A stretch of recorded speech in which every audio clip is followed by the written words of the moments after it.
All right, it's 6:35, so we're going to get started this evening. I want to welcome everybody to our Keep Florida Wild virtual series presentation, Lessons from the Marjories with Hannah Brown and Becca Burton. My name is Heather O'Bara, and I'm the Community Outreach Coordinator for Alachua Conservation Trust. For those of you who don't know a lot about Alachua Conservation Trust, we are an accredited nonprofit land trust. Our mission is to protect the natural, scenic, historic, and recreational resources in and around North Central Florida. We do that through purchase, donation, and also conservation easements. But also another big part of our mission is environmental education. And so tonight's presentation is part of our Keep Florida Wild virtual series, as I mentioned. And that series includes events like this, as well as other content that you can find at alachuaconservationtrust.org/keepflwild. That's also where this recording will live when the event ends, and it's also where our previous events are also posted. So if you want to check that out after the event, I've included the link in the comment section or the chat box so that you guys can copy that down. We are also recording to YouTube as well, so we're live on YouTube. So that if you know someone who couldn't get in and you want to let them know to head on over to our YouTube channel, they can do that now. The recording will be available directly afterwards. So if anyone wasn't able to miss it, they can head on over to YouTube. Also, I see some folks are raising their hands. Just so you know, we're not going to be turning on anyone's mics tonight, just the speakers. So if you have a question, please feel free to put it into the chat box, and as soon as I turn it over to our presenters, I can answer that question for you. We will also be having a Q&A at the end of the presentation. During the presentation, if you'd like to submit your questions via the chat box, or there's a Q&A box at the bottom of your screen, you can also do that. Lastly, I just wanted to let you all know that as this is an educational series and as a nonprofit, we do rely on public donations. If you'd like to support environmental education like this in the future, please consider texting Florida Wild to 44321 to support this program. And also we'll be including some links at the end of the presentation so that you can check out the Marjorie's website and learn a little bit more about them. So without further ado, I'm going to turn the program over to Becca and Hannah. They will be introducing themselves this evening. Hello, everyone. Thanks so much for the introduction, Heather. We're really happy that you all are able to join us this evening. As you may know, we were originally scheduled to present in March, but like many things, we decided to postpone this presentation as everyone regrouped to this new digital reality. So we appreciate your patience in waiting for the presentation, and it's a little bit sad that we can't see your faces, but we're going to just envision you smiling back on us today. Thank you so much to the Alachua Conservation Trust for inviting us to be here with you and for their flexibility and persistence in making this happen. My name is Hannah Brown, and I'm here today with my colleague, Becca Burton. We are two of the three forces behind the Marjorie. And what the Marjorie is an environmental reporting nonprofit. So what we do is we write stories about environmental issues in Florida, and we have a mission of specifically highlighting women who do environmental work. Yeah, so today we're going to be telling you guys a little bit more about who we are. We're also going to outline some of the challenges that are facing journalism today, specifically environmental journalism, that motivated us to start this project about 3 years ago. We also want to leave you with some lessons that we've learned along the way and how those lessons have influenced our editorial decisions. So probably the best way to dive into the Marjorie is to first give you a sense of who we are and how we became interested in the work that we do and how that helps inform the Marjorie and the direction that we've taken it. So this is my little intro slide. You can see that's me in the front as a kid, and that's my sister Ida behind me. We, in this picture, are fishing off the coast of Fort Clinch near Amelia Island. I'm from a little town called Lee, which is in the very northeast corner of Florida. Most people know it through passing through it on 95. And my siblings and I grew up in the swamps, pine forests, and coastal areas of Northeast Florida. So now I work as a journalist for the Marjorie, and I also am a social scientist and a professor. Next week, actually, I start a new position with the University of Florida teaching environmental science as a lecturer. And I just finished a fellowship with the National Academies of Science, Engineering, and Medicine's Gulf Research Program, where I worked with the Florida Department of Agriculture and Consumer Services for the past year. I have a PhD from the School of Natural Resources and Environment at the University of Florida. And I also have a master's in communications from the University of Florida, which is where Becca and I met. I have a background in journalism, and I used to work for several newspapers within the state, including the Gainesville Sun. All right, so I am from the other end of the state. I'm from Pensacola, Florida, so the first city that you entering from the west. I grew up hanging out at the beach a lot. I may be biased, but I think the Panhandle beaches are some of the most beautiful in the state. And you know, my childhood was a lot of that. My dad worked as a construction worker building the condos that we now all hate because they limit a lot of our public access to the beach. But he worked as a day laborer, and he would have to be there at 5 a.m. And my sister and my best friend and I would get up at 5 a.m. with him just to catch a ride out to the beach, and we would stay there all day. And you know, I was really aware that I grew up somewhere special. So I think that's kind of where my love for this state started. Today, I'm the communications manager for the UF Thompson Earth Systems Institute, which is a new environmental institute housed at the Florida Museum of Natural History. And I really love that job. I get to read and write about environmental topics in Florida, which is, I guess, is a trend in the things that I do. And before that, I worked as communications coordinator at Florida Sea Grant, which is a statewide coastal research and education organization. Every coastal state and Great Lakes state in the US has a Sea Grant program.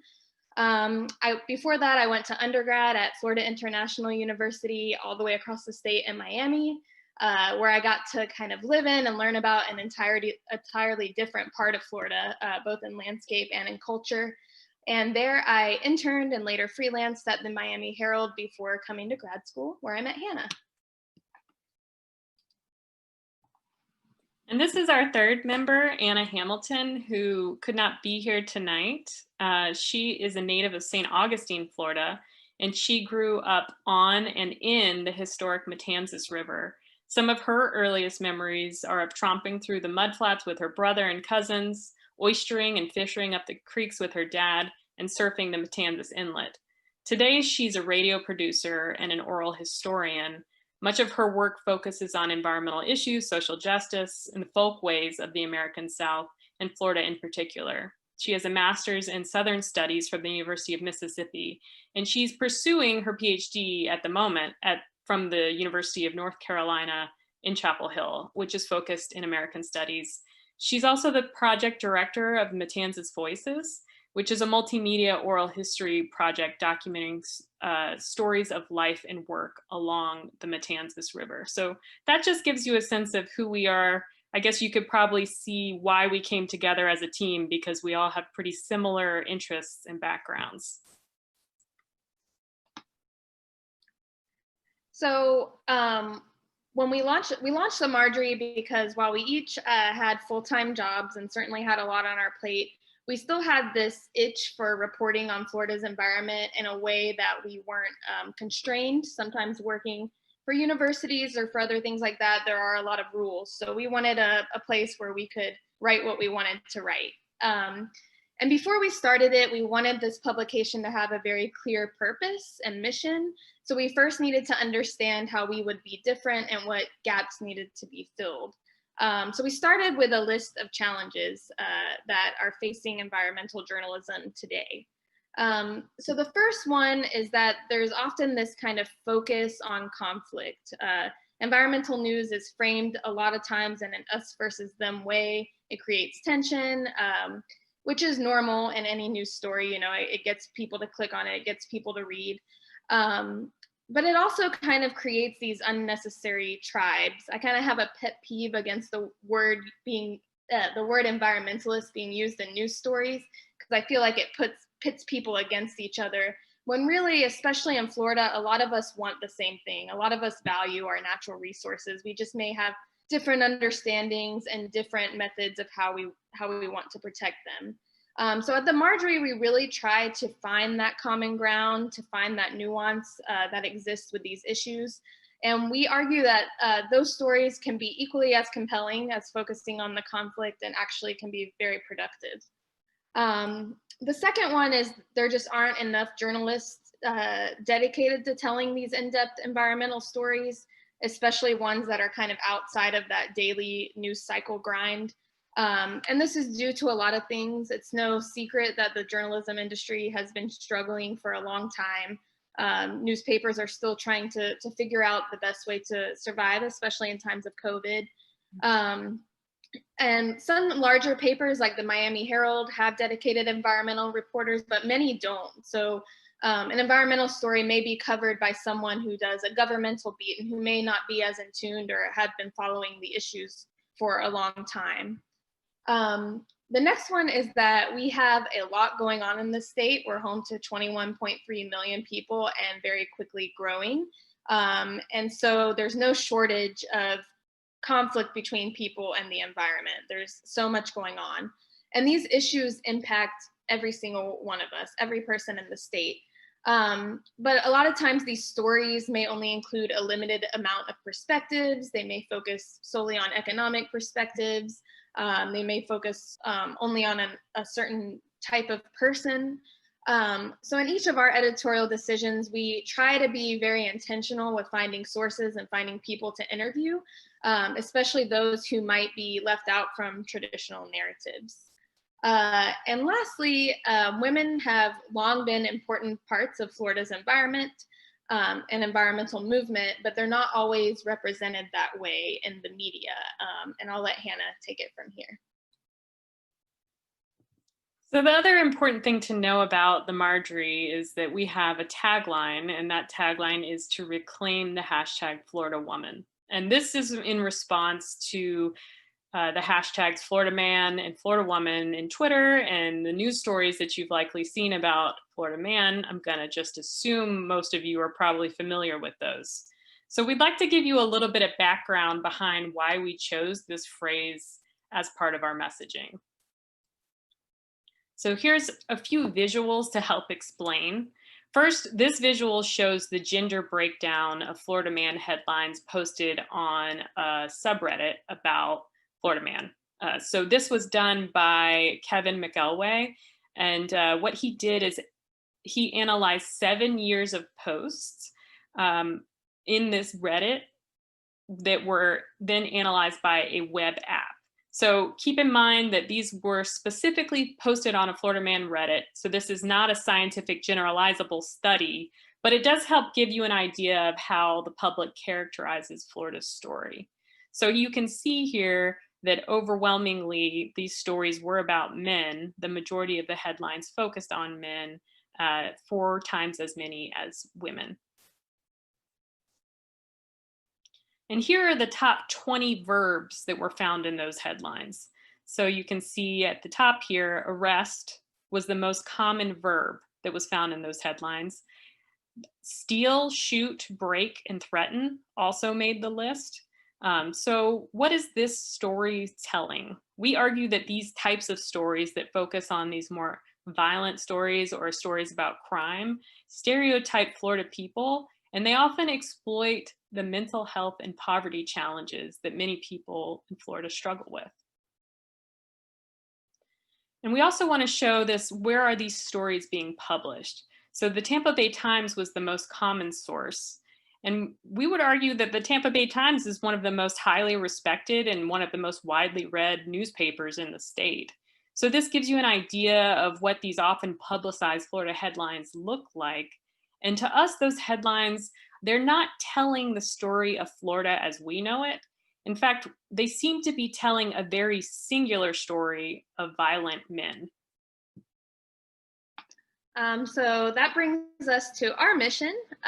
So we are a woman-owned reporting nonprofit, and our mission is to promote a greater understanding of issues related to women and the environment in Florida through both storytelling and community building. And as you might have guessed, our name is a tip of the hat to three really famous Marjories in our state who we all admire: author and journalist Marjorie Kinnan Rawlings, journalist, feminist, and Everglades advocate Marjorie Stoneman Douglas, and conservationist and activist Marjorie Harris Carr. So today what we're going to do is we're going to introduce you to these namesakes of ours, and we're going to share some lessons with you that we've learned from them. So as we touch on each lesson we'll share a story that we wrote that was inspired by that lesson. So we'll introduce you to the three Marjories, we'll share 6 lessons we learned from them, and we'll discuss 6 stories written and reported by us. So first we'll start with Marjorie Kinnan Rawlins. So Marjorie Kinnan Rawlins was an author who lived in Cross Creek, which is not far from where Becca and I are right now in Gainesville. It's about 20 miles south of here. She's best known for her book, The Yearling, as well as her book, Cross Creek, and the Cross Creek Cookery. So one of the things that we love about this Marjorie is how she used storytelling as a way to bring awareness to ecosystems and their human connections. So our lesson from her is that storytelling can bring awareness to ecosystems and their human connections. And her stories focused on the communities in rural Florida, specifically Cross Creek, and she helped to promote a sense of empathy for rural Floridians. She focused on people as well as place, and her stories artfully explored the relationships between the two. So this lesson has inspired one of our series. Well, it's actually inspired many of our series, but for one example, this is our series, A Sugarcane Boiling Point, and we wrote this last year. So this series took a similar tack to some of Marjorie's stories in that bringing that connection together. And what it was about was it looked at pre-harvest burning of sugarcane fields in South Florida. So the crux of it is that some community members believe that those pre-harvest burns are a public health crisis. Others believe there's no other way to safely harvest sugarcane in that region. But both sides have a shared cultural history that's connected to sugarcane. So what we did with this series was we focused on that common ground, like Becca was talking about before, and we looked at the opposing sides while laying out the intricacies of the issue. We got some great news that's related to this issue. In the past couple weeks, we've won a couple of awards for it. We just won 2nd place for online non-deadline reporting in this year's Green Eyeshade Awards, which is an award that recognizes journalism across the entire Southeast US. And this past weekend, we also snagged 2nd place for Digital Package at the Sunshine State Awards, which looks at journalism within the state of Florida. So our second lesson from Marjorie Kinnan Rawlings is about recognizing our own biases and knowing that they can evolve. As a successful writer in the Jim Crow South, Marjorie Kinnan Rawlings' own racism is not hidden in her books, and her legacy is very complex. And while we are inspired by these women, we know that they're not perfect. So we do try to use their history as points of discussion and reflection on our own work. So one example of this is the relationship between Marjorie Kinnan Rawlings and Zora Neale Hurston, who's an influential author, anthropologist, and filmmaker who wrote about racial struggles in the American South. One of her most popular books is Their Eyes Were Watching God. And if you go back and you read about their friendship, it's clear that Marjorie was initially racist in how she treated Zora. But over time, as the story goes, over time and with much reflection, their relationship evolved, and Marjorie's views on race shifted, and she began writing in support of civil rights. And she wrote in a letter to her husband at the time, "I was amazed to find that my own prejudices were so deep." So our job at the Marjorie is to, one, talk about the roots of racism in Florida's environmental story, but we also have to talk about the leaps that have gotten us to where we are today and the paths that we need to kind of clear to move forward. So Marjorie's recognition of her biases is a call to action for us, because we recognize that as 3 white women, we do have blind spots, and we need to recognize and overcome these in order to be accurate and thorough in our reporting. So this, a couple years ago, this lesson kind of inspired this story that we wrote about Audrey Peterman, who is someone we admire deeply and have since become great friends with, and she's really helped us along the way. So Audrey is an author and conservationist who has been a leader in the movement to get people of color more involved in the outdoors. Her achievements have been recognized with awards including the Environmental Hero Award, the Marjorie Stoneman Douglas Outstanding Citizen Advocate Award, and the Lifetime Achievement Award from Outdoor Afro. And because of her efforts, President Obama issued a presidential memorandum promoting diversity and inclusion in our national parks, forests, and other public lands and waters. So what this story did is it outlined one of the efforts that Audrey did, which was called the Diverse Environmental Leaders Speakers Bureau. So the idea behind this bureau that she launched was that she knew, and it's quite obvious even today, that the mainstream environmental movement is largely white and affluent. And she would often see, you know, she went to a lot of conferences and a lot of talks, and she would often see the same kind of person on every panel or talk she attended. But she knew that, you know, this wasn't representative of the environmental experts that she had in her network. So she wanted to make it really easy for organizations to pick speakers more representative of the population. So she founded this bureau as kind of a one-stop shop to finding minority speakers with environmental expertise. But in the story, she says that, you know, she's found that there's still a lot of resistance to this today. Even though she's made this network very accessible, she doesn't get a whole lot of requests, and she still gets a lot of excuses. So she really taught us that in our writing and even in our professional jobs, we really have to make a very intentional effort to get outside of our own professional and personal spheres to find sources and people to interview. And if all of our sources are similar, we need to look harder. And only by doing that will we be sharing perspectives that desperately need to be told. Our second Marjorie is Marjorie Harris Carr. And Marjorie Harris Carr is best known for her fight to stop construction of the Cross Florida Barge Canal.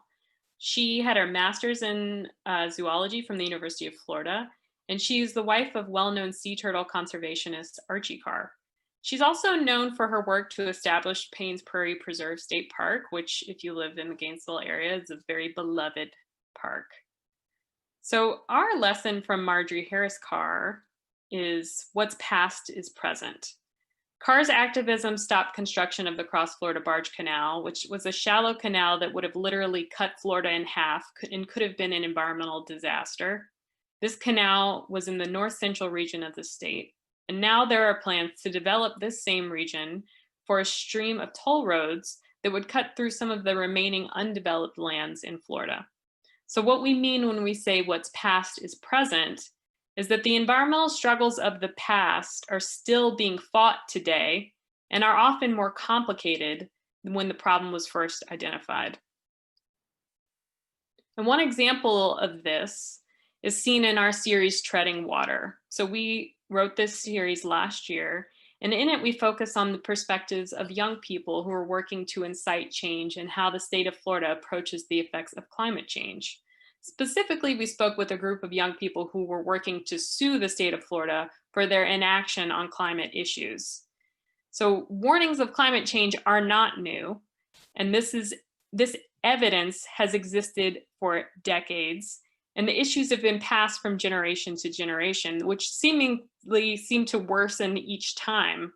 So this can get very depressing. And because of that, we focus part of this issue on eco-grief or ecological grief or environmental grief, and how for some of these young people engaging in activism was their best medicine for fighting depression and anxiety.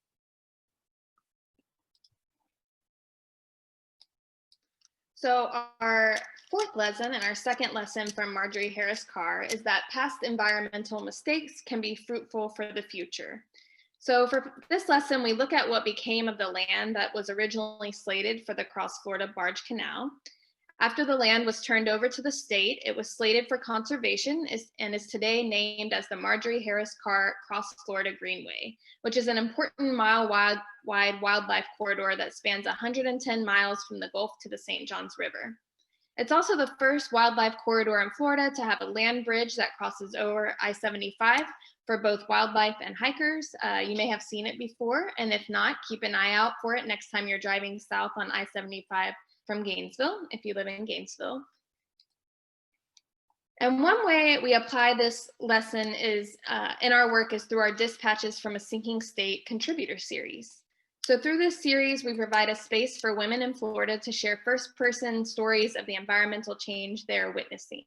And we're using this opportunity to acknowledge how climate change is impacting our state and how those impacts are changing the places where we grew up, the places we love, and the places we call home. So this story, Farewell Sanibel, was written by Jessie Wilson. It is a very powerful and poetic essay. I encourage everyone to read it. And in this story, Jessie takes us to her favorite places on Sanibel Island, which is where she grew up, as she grieves them like a passing relative, because she knows that inevitable change is coming, and she worries that her kids might not enjoy the landscapes like she once did. And our hope is that this first-person stories like Jessie's can invoke this sense of empathy and inspire people to act. And we're really excited because this summer we received a $5,000 grant from the Society of Environmental Journalists to expand the series. So keep an eye on that for some, keep an eye out for some new stories and updates on this in the months ahead. So our final Marjorie is Marjorie Stoneman Douglas. And she was a journalist in the beginning of her career. She worked at the Miami Herald, but she's known for her activism to protect the Everglades, and specifically for her book, River of Grass. So Marjorie Stoneman Douglas had a reputation for being very vocal, and she did not suffer fools. So we take some inspiration from her for that. She said what she thought, and she had a reason for saying it, and it was because she was working to make an impact. So our lesson from her is that to move things forward, you must speak up. So this lesson inspired our most recent issue, which is called Shifting Power. And this is a series that looks at felony disenfranchisement in Florida. Over 1.6 million people in Florida have been convicted of a felony. That's 10.4% of the state's voting age population, according to a 2017 report. The moment a person is convicted of a felony, they lose rights that many of us take for granted. And that's rights like the right to serve on a jury or in a public office, the right to purchase a firearm, the right to hold many professional licenses, and the right to vote. So that's what we focused on this issue, the right to vote. And in 2018, Florida voters passed Amendment 4, which was also called the Voting Rights Restoration for Felons Initiative. So with the passage of Amendment 4, ex-felons regained one method of civic power and influence, voting. But critics have not left this measure unchallenged. I'm sure you've probably seen the back and forth news stories about this over the past couple of years. So in this three-part series, we followed 3 women that had been charged with felonies, and we followed their paths from being charged, their challenges to re-entry into society, and then their efforts to fight for Amendment 4 as a way to reclaim their identity and their right to vote. So this series is one example of how we work to be vocal about social justice issues as they intersect with environmental issues, which, as I'm sure you can imagine, happens quite often in the state. All right, so our 6th and final lesson from Marjorie Stoneman Douglas is to envision your legacy. So Marjorie's fight wasn't over once Everglades National Park was finally established. She had to deal with the Army Corps of Engineers, which wanted to install canals, levees, dams, and pump stations. A system that was built to provide flood protection to the former marshland, which was now being used for agriculture and real estate development. And as many of us know, these are still issues we're dealing with today. These issues have not been solved by any means. And Marjorie was kind of ahead of her time in this. She was being very vocal and urging officials to stop their plan to destroy these natural wetlands. And she knew that they were important to the entire ecosystem long before scientists really became alarmed.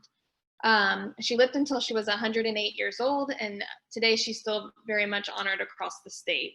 And we admire that she had a very clear sense of purpose, and one that we try to emulate in our editorial decisions. So this lesson inspired, we don't write many editorials or opinion pieces, but this was one we really felt we had to write. It's called Florida Woman Fights Back. And it's actually one of the strongest opinion stances we've taken. But our thoughts that we put forth in this editorial are what have guided our publication all along, and we thought that our voices were important in this fight.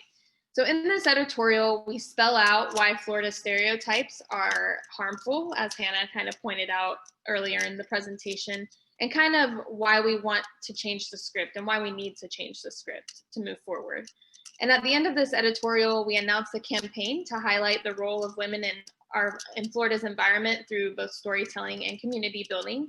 And we actually just published an issue last month featuring profiles of amazing Florida women across the state. So you can read that on our website. So these lessons give you some idea of the ways that the three Marjories resonate with us. I'm sure there are many other lessons out there that this audience can think of and that we didn't talk about today, and that we'll probably continue to learn as we continue to learn about the Marjories and continue to report on Florida's environment. So the huge way that the Marjorie operates is that we use these Marjories as jumping off points for our work. So while we very much use their work and legacies as models, the essence of our work is to think about how we can push their ideas forward and apply them to present day issues, as well as challenging past notions of how conservation and environmental issues have been presented. So here, just to give you kind of a summary of who we are and what we're trying to do, here are a few of the ways we are rethinking environmental journalism. So the first is to find common ground. So as Becca was saying earlier in this presentation, we really look for the parts of the story that unite people, which often is culture and context that surrounds the characters of the story. So something that they share. And we seek out those overlaps in values, backgrounds, and the hopes for their futures. So our stories also discuss differences, and we do look at conflicts. We don't want to gloss over those things, but we try to provide a uniting perspective whenever we can. We also really prioritize providing context. We consider the history and cultural elements that are important to the story we're working on. So we're always trying to think about whose stories are missing. And to do this, we allow ourselves to go on tangents in our reporting, which sometimes, we follow the story with some idea and see where it goes. And those tangents may not always show up in the written final version of the story, but they're often important and a crucial part of the story's background and on figuring out where to take it. So it is an important part of our writing process. And we work to champion environmental stories. We find that environmental stories also include many other categories or beats of news coverage, like economic stories, human interests, politics, social justice. And we have found that you can tie an environmental connection to nearly everything. So we work to think about those connections as we report and as we write.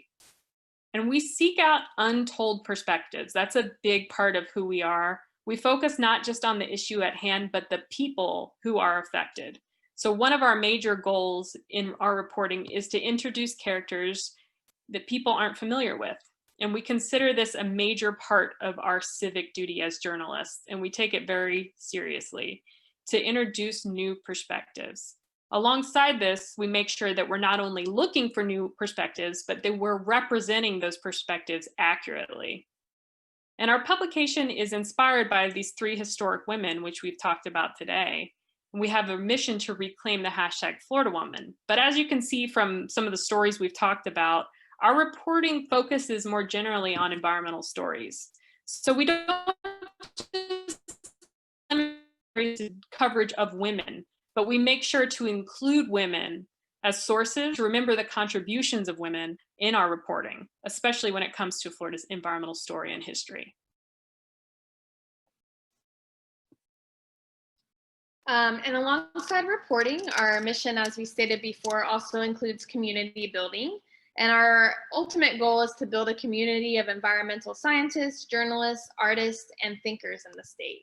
And one way that we do that is through offering merchandise that spreads our message, builds a community, and helps generate funds to power our independent reporting. So these two shirts, which we're really excited about, are our two most recent additions. They were designed by Blowfish Artworks in Jacksonville. And you can find them and some of our other merchandise at the URL listed here, themarjorie.org/shop. And you can also make a donation at that link. And 100% of the proceeds from this merchandise goes to reporting. We don't use it to profit in any way. It goes right back into the project. And we're always working to find new ways to make this project sustainable so that we can continue to tell these important stories over the next years. So yeah, we are a nonprofit and we definitely appreciate donations, but we also appreciate it when you subscribe. So you can go to this URL listed here and subscribe to our monthly newsletter, and that'll get you news stories, updates, and announcements in your email inbox. So you just follow the link here and it's absolutely free. We have a new issue coming out in a few weeks and you will not want to miss it. So it's a good idea to just go ahead right now and sign up so you're not going to miss anything. And you can make sure you see any good news ahead. So this final slide shows how you can find us on social media. It shows our email and it also shows our website. Again, our content, our stories is completely free. So please access it, use it in your classes, share it with your friends. Please use it. We have it, we're producing it for that purpose. And please also feel free to send us an email if you would like to connect. That's at themarjoriefl@gmail.com. So now we'll turn it back over to Heather, who I believe will read us some of your questions. Yes, thank you so much. That was a really great presentation and very interesting as well. I've been subscribing to the Marjorie since you guys started, so it's really cool to see how you guys came to those ideas for articles, a little bit behind the scenes info. So we've got a lot of questions coming in. If you are on YouTube, if you're watching us on YouTube, we've got about 20 people on there, and you do have a question, there is a chat box that you can type it into. I'm going to try to get to as many as I possibly can.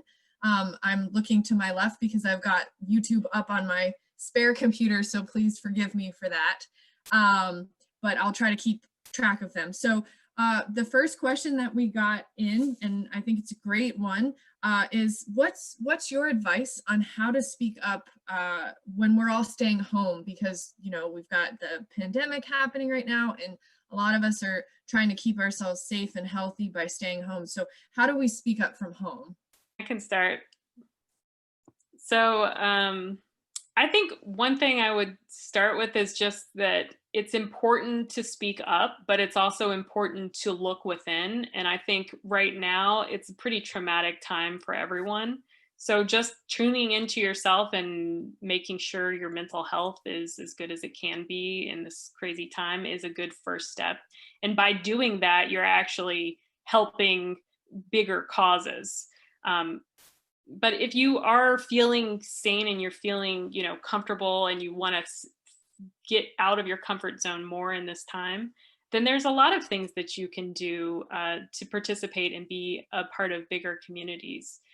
You know, we use social media really heavily with the Marjorie, and it's amazing because it's basically free marketing.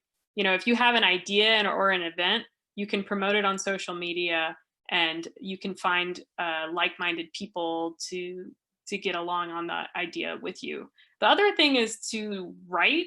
I mean, we are one option for contributions, but there are many outlets within the state that are happy to take letters to the editor. So getting your perspective out there is another way. And the third way, which I'm sure you guys are hearing nonstop right now, but it is season, is voting. That is probably the most important thing you can do to affect large scale change. So voting and helping your friends and family vote is a huge way to check a box of feeling like you've done something tangible to contribute.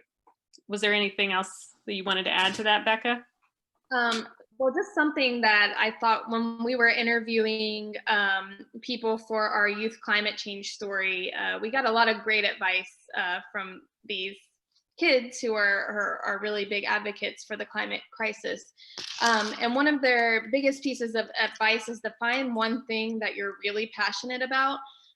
We know there's no shortage of problems to focus on, and that can really be overwhelming. So just find the one thing that you're really passionate about and find the skill that you're best at and put it toward that effort. So if writing is something that you really enjoy, find a group that aligns with whatever issue that you want to speak up toward. Or if music or art or anything like that, align your passions with the issues you're most concerned about and that you feel like you need to speak up about most. So the next question I'm going to actually take from YouTube, since we've got some folks interacting with us there. And there are two questions. The first one's probably an easier one to answer. Is the merchandise environmentally responsible? Yes. Yes. Excellent. So we try to purchase whenever possible from local and sustainably sourced products. Our t-shirts, you can go on our website and there's information about it. We try to list that information there. But if you have specific questions about our merchandise, feel free to send us an email and we can give you more specifics. Excellent. And then the second question from YouTube, we got another one that came in, is who was maybe the most impactful Marjorie and why? And I know this is kind of an opinion. I think we're all going to disagree probably a little bit, but who for you both was your favorite Marjorie, your most impactful Marjorie, and why? I can start if you want. I know we all have different, I think they're all awesome. For me, I think Marjory Stoneman Douglas. I think she just had such a loud voice, and she was just really good at moving things forward. And she just didn't give up. You know, she fought for these causes until she was really old. So I think she's someone who I just really admire in her tenacity. And I think she, even though we're still dealing with a lot of issues in the Everglades, she kind of brought those issues to the forefront and got people thinking about them. So that's my answer. And I would say for me, it's been kind of like a transition. Like when I was younger, I grew up with the Cross Creek Cookery, and we would make recipes from that a lot when I was a kid. And I have Florida cracker heritage in my family, so I kind of thought Marjorie Kinnan Rawlings was like my aunt or something from like a long time back. Like I didn't really know how we were related, but I thought we probably were. So I have a lot of like close connection to her. But as I've gotten older and, I've finished my PhD through the University of Florida in, environmental work and in social science specifically, I've really been inspired by Marjorie Harris Carr because she was able to be a serious scientist in a male-dominated field way ahead of her time. And honestly, it's still a struggle to be a woman in science, and it's a struggle to be a social scientist and be taken seriously in environmental fields. So just her tenacity as well, I think I'm really inspired by that and how she was able to meet her goals, even in a time where it wasn't easy. That was a great question. Thank you. I'm not used to being the one being interviewed. I know, it's weird. We're like, this is a different experience. We're in different roles right now, and folks are sending in some great questions right now. So keep sending them. I'll get to as many as I possibly can. The next question I've got for y'all is, who are your readers? How have you recruited readers since you guys have started the Marjorie? Well, we have a wide range of readers. I think the last time we put together some of our demographics, it was mainly women in Florida between the ages of 20 and 60.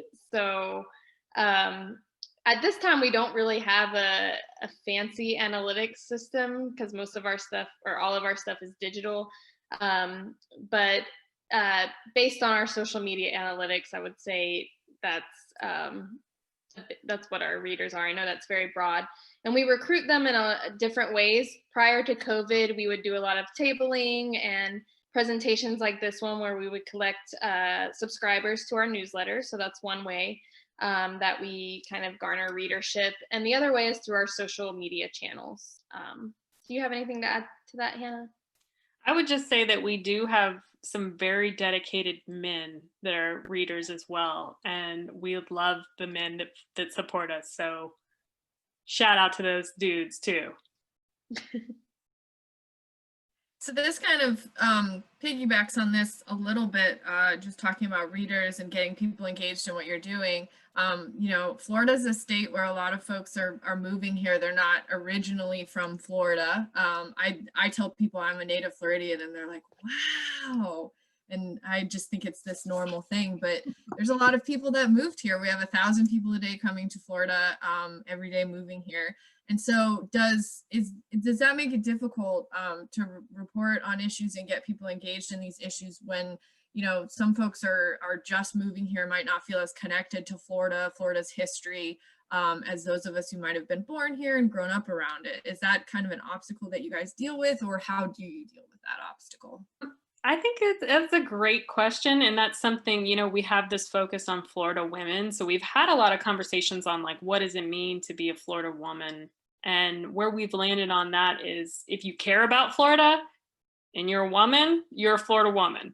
I mean, that's it. You don't have to be from here. You don't have to have lived here your whole life. You don't have to be like a X generation Floridian or whatever. You just have to care about Florida and Florida issues. And, you know, I think a lot of people do, even if they don't live within the state, you can still consider yourself a Florida person or someone that cares about Florida. So that's sort of, I think, how we've framed it. We don't want to be exclusive at all. That is not our intention.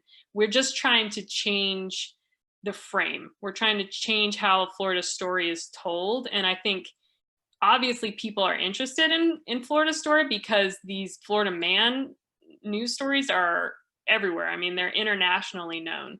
So there's an interest, but the story that we think, you know, really represents the Florida we know is not necessarily always being told, is not always necessarily internationally known. And I would also add that a lot of the issues that we write about that are facing Florida can be seen all over the world. So we hope that people can find, even if they are not in Florida, can read our stories and see parallels in the places that they live too, because these issues certainly are not just confined to our state. So the next question is, please describe your logo. If you guys will, I don't know if you, well, screen sharing is a little difficult. I was gonna say we could pop it back up on the screen, but that's okay. That's okay. Go to our website. You'll see it there. Our logo was designed by Dean, what's her last name, Becca? Say it again, sorry. Dean Bhutan. And she did an amazing job because basically we threw a lot of like abstract ideas at her and then she created this amazing piece of art. And what it is a sandhill crane. And it also, if you look at it, I'm going to pull it up too so that I can like describe it in real time. It has a kind of like a pin in it, in the feather. So like you would think of like a feather pen, a quill. So that's part of the logo as well. And the circular format of it has been really like helpful with everything we've done and pleasing. So we've been very happy with our logo and hopefully you guys like it too. This one is a longer question, talking about urbanization and environmental justice. I'm not sure if you guys can answer it, but I'll pose it and see where we go. But basically the gist of the question is, how can we make people aware of the importance of urban places, especially you know, as we're really focused on preservation and conservation of the environment and land, which is something that ACT does. You know, ACT works both in rural areas and also in urban areas to conserve land for public use. So that's something that's really important to us. In your reporting, is that something that you guys have kind of tried to focus on, especially as it relates to communities of color? Yeah, so there's a couple of things that come to mind with this question, and that's a really great question. We do have a lot of stories that focus on natural areas, but we also have talked a lot about growth management, and we've talked about doing some issues on growth management because that's a huge part of the push and pull of Florida's, you know, more people coming, also protecting the natural resources and the spaces of the state. We do have an upcoming contribution for our Dispatches from a Sinking State series, which touches on this, which I think will be really great. And it's about suburbia and about how suburbia has changed just as natural spaces have changed as Florida has become increasingly developed. And just because those areas are not, you know, these pristine, idyllic, you know, John Muir-esque environments, it doesn't mean that they don't hold important value to people and they don't feel like home.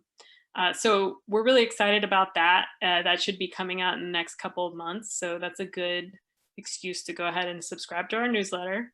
And then you're gonna get that in your inbox. Another thing that comes to mind when I hear that question is that also we've been trying to do more stories, and we're working on getting a Dispatches contribution for looking at what's going on in South Florida and the issue of climate gentrification, how a lot of people are getting pushed or bought out of their homes as people kind of seek higher ground in Miami. So that is something we definitely have on our radar as well, and we want to tackle more of too. This is a bit of a comment and a question, but in both of their works, it seems to me that both Miss Rawlings and Miss Stoneman Douglas had made a natural systems a central character in their works. How do you feel about that as a journalistic technique? That's a great question. I think they did an artful job of it. I certainly love their writing. I think we take a little bit of a different approach in ours. We try to focus more on people, but that doesn't mean, I feel like we try to use people's, how do I say this? People's feelings and connection to those natural spaces to kind of move that forward. I don't know if I answered that in the right way. But. Yeah, I think we're always growing too, you know, like, I think like we're always trying to find new ways to tell stories. And we did have a series a while back called Irreplaceable, which looked at some of the animal icons in the state. So some of these that you may have heard of, like Lucifer from the Homosassa Wildlife State Park, Uno, who was a Florida Panther who passed away, but was kind of like an ambassador. And then Snooty, the manatee, who many know. And we kind of, you know, we didn't want to like make them seem like people, but we did want to focus a story on them like they were the most important part of the story. So that one's from a couple years back, but it's pretty interesting series if you want to get a sense for kind of personifying natural, you know, organisms in a sense. It's kind of playing with that idea a little bit. What are some upcoming Marjorie events Great. or articles that we can look forward to? I know you guys mentioned there's something coming soon. I don't know if you guys want to say what that is quite yet, but is there anything that you can talk about as far as events or articles? Do we want to say, Becca? I wasn't sure. I don't know. I mean, we're going to publish it, so we might as well give a teaser.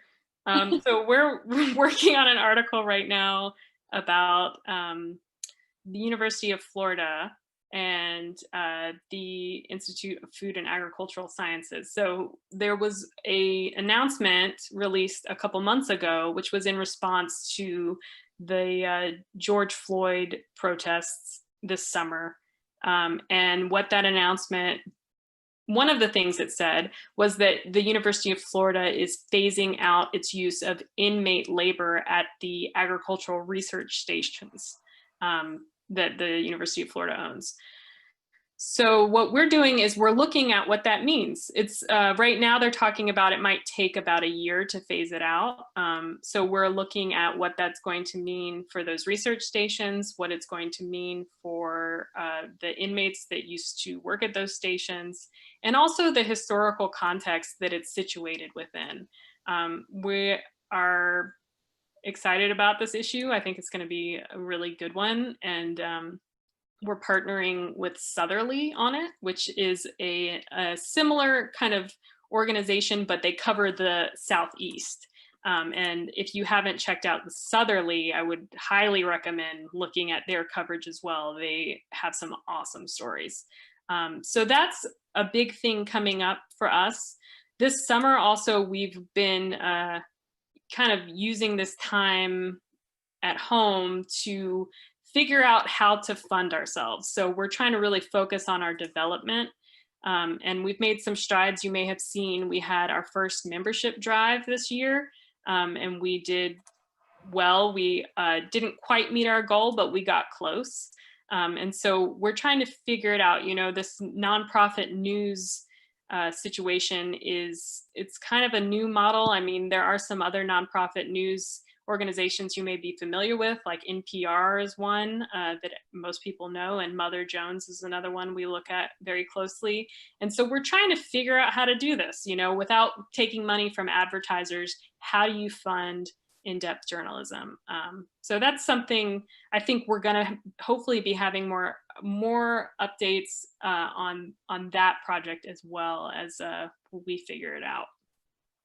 Yeah, as far as events, COVID has put a stop to some of the things we had planned, but we're really thankful for this opportunity to do an event virtually. So we will, on our social media is where you can find as we do plan events or as we're part of events, you can see it on our Facebook and Instagram and Twitter if you're interested in keeping up with that. To what extent and how do you incorporate traditional indigenous knowledge into your mission? That's a great question. And that's something that has been a part of our brainstorming process since we started the Marjorie. We do have an issue from, when was that issue? 2018, maybe? 2018, which is called Stolen Fire. And that focuses on Native American culture and activism. There's one story called Native People versus Big Oil, which looks at Standing Rock and also the Sable Trail. So it looks at different issues that Native Americans within the state have, you know, I want to say activated against, but that's not a word, advocated for. That's what I'm trying to say. There's also an oral history in that issue and a story about history called History Among High Rises, which is about the Miami Circle and Catherine Hummingbird Ramirez. So that was an issue we did a while ago, and we've been wanting to revisit some of these issues again. And hopefully we'll find some opportunities to do that with our Dispatches from a Sinking State series. We would love to find some Indigenous people to contribute to that series. You are an Indigenous person or know someone that might be interested, please feel free to reach out to us and connect us. I don't know if we can say, I'm not sure if we can say this, but what does the AF stand for on the Florida AF t-shirt and with the 3 Marjories on it? If it's what I think it is, we probably cannot say it. But yeah, if it's something different, go for it. Look it up on Urban Dictionary. It'll come right up. That's an excellent recommendation. We'll leave it at that. I was wondering if it was something different, but we will turn our viewers to Urban Dictionary for the definition of it is. Sorry, we couldn't answer that one. What are some of the organizations that support your work? Financially, The Society of Environmental Journalists supports us. We just got a grant from them. We have some partnerships with some small businesses for our merchandise, which includes Blowfish Artworks, which is a screen printing studio based out of Jacksonville, and then Wakahootie Print Shop, which is our friend Jessie has a business that is a line cut print, and so our greeting cards are made by her. Other organizations we've begun to talk about partnerships with, or worked on events with, this Alachua Conservation Trust is a huge support to us. So thank you guys so much again for hosting this. And then we've worked with Women of Fisheries, which is an organization, I believe they're working on becoming a nonprofit focused on women in marine sciences. And that's actually an international organization, and you should check that out as well, especially if you are a woman in the marine science field. It's kind of a community that you can connect with other scientists within. What am I missing? I know there's lots of organizations that have supported us. Yeah, I'm having trouble. Well, I wanted to put out there that we're also always looking to collaborate with people. So if you're part of an organization that would like to collaborate in some way, shoot us an email and we can talk. Partnerships are super important. I know that at ACT, we're really excited to be working with you all and having you as our guests, as well as some of the other folks that have spoken in our series. So especially in this time where we're all socially distanced, it's great that we can kind of connect this way. Yeah, originally this was supposed to be in person, but we are making it work on the internet. And we're very excited to see so many folks tuning in as well. We've got a few more questions. Since we've got some time, I'm going to get to those. This one is, I'm not sure if y'all can answer this one, but I'll ask it.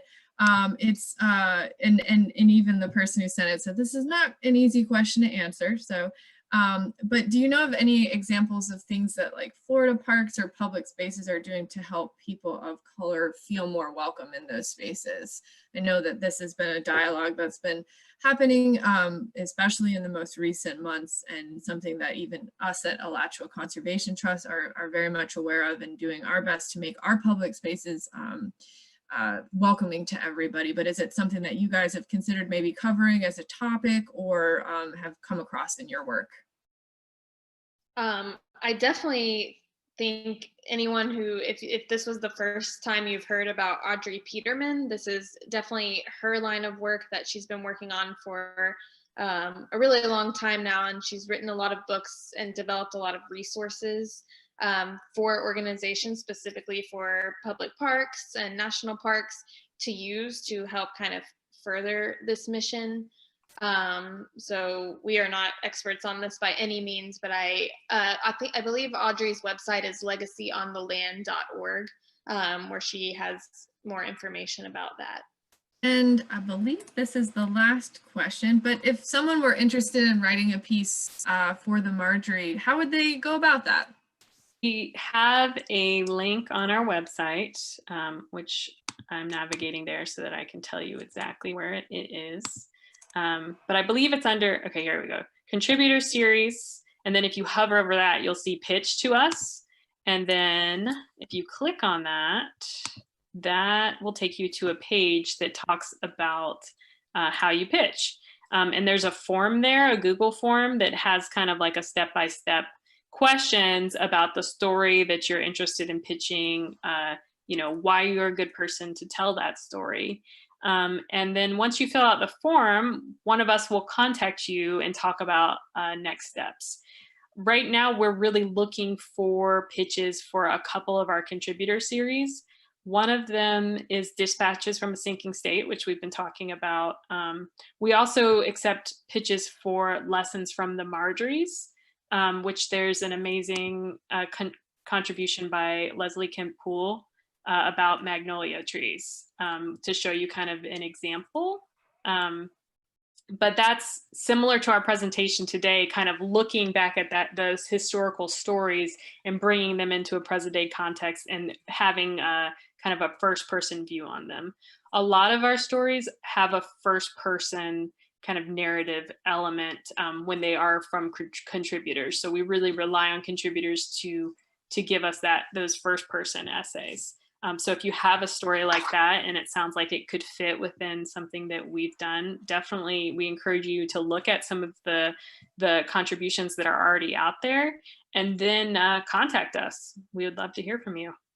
One last question, and then we're going to close it out. This one just came in, so I want to make sure we get to it. Are you all familiar with Women for Wise Growth? No. Now you are.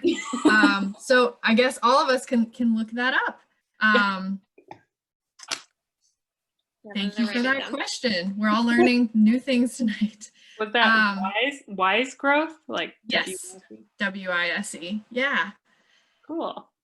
That I think I got to all of them. If I didn't, I'm so sorry. There were a few questions that came in that were super specific to a project. For those, I encourage you to email Hannah and Becca at the Marjorie. Get in contact with them if you have a very specific project question that you'd like to ask, and I'm sure they'd be happy to respond. But otherwise, thank you guys for not only to our wonderful speakers, Hannah and Becca, for being here tonight and speaking to us about this very important topic. But also thank you to all of you who tuned in tonight, both on YouTube and through Zoom. We have thrown a few links in the chat box for y'all, one of them being the Marjorie's website. So if you guys want to copy and paste that and save it. Also, on September 23rd, we are having our next talk. It's What's a Body to Do? Conservation Benefits of Natural Burial.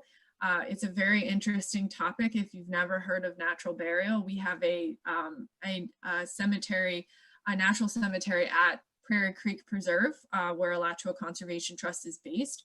And they do a lot of sustainable practices for end of life. And it's a really, really neat concept and something a lot of folks are talking about. So we're gonna have speakers here to talk about that and also answer your questions. And that'll be at 6 p.m. on September 23rd. But let's close this presentation out. Becca and Hannah, thank you so much again for being here and talking about your work. I enjoy following you and reading your stories, so please keep up the good work. Thank you. Thanks everyone for attending. All right, everyone, I hope you have a wonderful rest of your evening, and we hope to see you back on the 23rd of September.